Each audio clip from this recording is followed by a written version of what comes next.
Hey neighbors, got a minute? If you were around the church last week, you know that we have stepped into a 5-week journey through the topic or the theme of worship. And we want to talk about, discuss worship from all its different angles. This past week, we talked about what is worship and what or who is it that we're worshiping.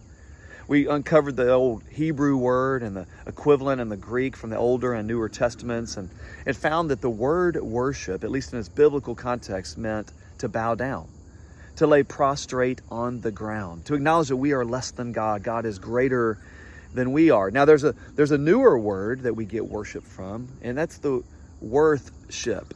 And the idea is that we worship what we find worthy to praise. And there's not necessarily a place, though I really love coming out here early in the morning to pray and to worship on my own. There's not really a place. Our church is a place where we worship. For some of you, Kyle Field is a place that you worship. Admittedly, sometimes I'm worshiping at Lupton baseball field or Grayson's baseball field. Anywhere I go and I applaud the thing I'm valuing, where I stand in awe of something that brings great value to my life.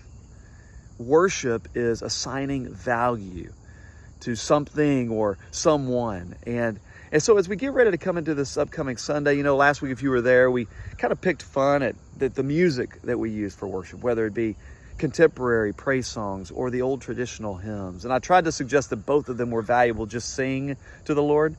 Well, this week we are going to simply acknowledge that while preference isn't really a primary value that we should hold, that we do connect with the Lord and we do worship in different ways. Some of us are a bit more contemplative and quiet, while others are more charismatic and heartfelt in our expressions. This coming Sunday, we're going to express that there's actually room for both, and we're trying to make room for both as we worship. So I hope that you'll come Sunday, 9 or 11, and worship with us. Maybe even practice between now and then so that when you arrive, you'll be ready to lay yourself down in the presence of a holy God and to offer your heart to Him fully. Can't wait to be with you and to meet with the Lord together. See you Sunday. Love y'all.